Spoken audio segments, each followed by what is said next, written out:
Aşık bulup Rabbingning jamaliga jannatga yordam bergin Allah deb şu an kelding harakatga hicrat qilding tog' eshik Salama ibn Akva radhiyallohu anhu mundaq deydi. Hudaybiya vaqasidan keyin biz Rasululloh sallallohu alayhi va sallam bilan billa Madinaga keldik. Payg'ambar sallallohu alayhi va sallam to'ygilarini xizmatchisi Rabohdan yayloqqa avatdi. Menmu Talhaning etini ilib Raboh bilan billa o'tiltishga chiqdim. Atsi tong saharda Abdurrahman Fazari Payg'ambar sallallohu alayhi va sallamning to'ygilarini bulab, padijini o'ltirib, to'ygilarini haydab qochib ketibdi. Uning bilan otliq kishilar ham bor edi. Men Rabohga: "Ey Raboh, bu otni ilib Talha ibn Ubaydullohga yetkazib ber va Payg'ambar sallallohu alayhi va sallamga ahvollarni xabar qilgan" dedim. Ondan bir do'ngi chiqib Madinaga qarab, "Dushman hujum qildi" deb 3 qitim to'vildim va "Menki Akva o'g'liman, din islomning qalqini. Bugun dushman tetiydi halokatning ta'mini" deb to'vlig'ach, ularning orqasidan iz qo'g'lab mangdim. Ulardan biriga yetishib olib, o'q atqaydim, o'q uning targ'iqiga tegdi. Men: "Ala mana, men Akvaning o'g'liman. Bugun sen paskashlarning halokat kunidir" dedim. Alloh bilan qasamki, ularga to'xtamay o'q etib, yaralandiraverdim. Otliq birarsi orqaga burilib menga hujum qilib kelsa, darhol daraxtni dalda qilib turib, etib yer tishlatdim. Ondan tog' yo'li tariyib, chig'ir yo'llarga kirganda, tog'ning ustiga chiqib, ularga tosh dumlatdim. Ana shu tariqada ularning orqasidan qo'g'lab yurdim. Ular oxiri Payg'ambar sallallohu alayhi va sallamning to'ygilarini tashlab qoch qildirdi. Menmu to'ygilarni orqaga qaytarib etib, ularning keyindan davomli o'q etib qo'g'lab mengayverdim. Ular yukini yenikiltish uchun 30 qurg'a yaqin kiyim-kechak va 30 talga yaqin nayzlarni tashlab mangdi. Ular tashlab mangan narsalarning hammasiga Payg'ambar sallallohu alayhi va sallam va sahobalarning bilib olishi uchun tosh bilan belgi qo'yib mangdim. Hatto ular bir chaqda tog' qaptiliga kelib qoldi. Ularning qishiga Badr Fazarining o'g'limi keldi. Ular o'ltirib, tushlik tomoq yegach paranglashishga boshladi. Menmu bir to'pilikka chiqib o'ltirdim. Fazari ulardan: "Sizlarga nima bo'ldi?" deb so'ravdi. Ular: "Bu odam beshimizga balo bo'ldi. Tong yo'rg'andan boshlab bizdan neri ketmay o'q etib qo'g'layotdi. Qo'limizdagi hamma narsani ilib oldi" deyishdi. Fazari: "4 kishi to'pilikka chiqib, uningga bir nima desin" dedi. Ulardan 4 kishi men bor to'pilikka yamash qiltirdi. Ular yaqinlab kelgandan keyin "Meni tunimsizlar?" deb so'radim. Ular: "Yo'q, kimsan?" deyishdi. Men: "Salama ibn Akva bo'laman. Muhammad sallallohu alayhi va sallamning yuzini hurmatli qilgan zotning nomi bilan qasamki, qaysonlarni qo'g'lasam, u hargizmi qochib qutula olmaydi. Ammo meni tutmoqchi bo'lsanglar, hech qaysonlar yetolmaysizlar" dedim. Ulardan biri: "Haqiqatan shundoqkan" dedi. Shuning bilan ular qaytib tushib ketdi. Men joyimda midirlamay turdim. Shu arada Payg'ambar sallallohu alayhi va sallamning otliq qo'shinlarining daraxtzorlikning orasiga kirayotganligini ko'rdim. Eng boshda Ahram Asadi, uning orqasidan Abu Qatada Ansari, uning orqasidan Miqdad ibn Aswad Kindi kelgan edi. Shuning bilan dushmanlar qochib ketishdi. Men Ahramning etining chulvuridan tutib turib: "Ey Ahram, diqqat qil.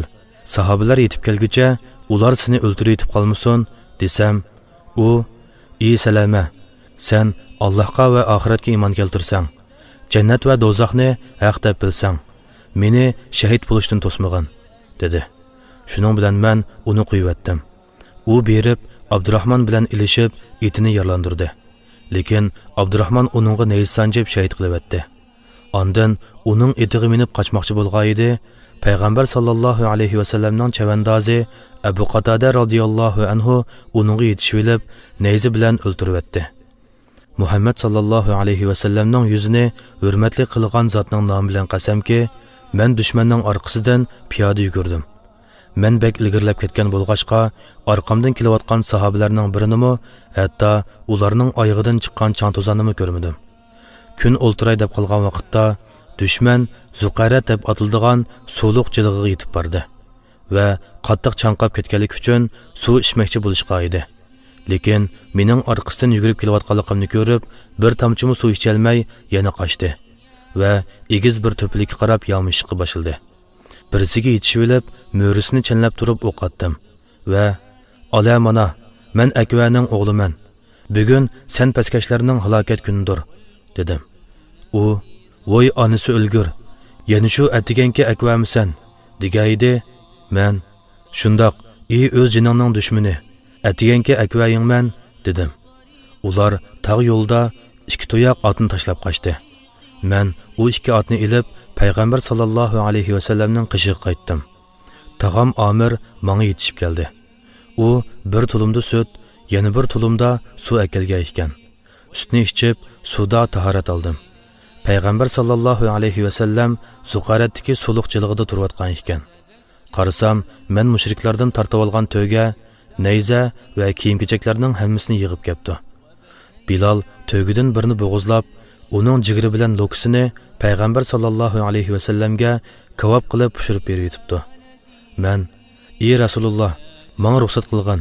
100 odamni ilib berib, ularning birini qo'ymay qirib tugitay", desam, payg'ambar sallallohu alayhi vasallam kulib ketib, "Ey salama, shunda qilamting", degaydi. Men: "Ha, seni izzat hurmatli qilgan zot bilan qasamki, shunda qilaman", dedim. Payg'ambar sallallohu alayhi vasallam: "Ular hozir G'atafon zaminda mehmon qilinayotdi", dedi.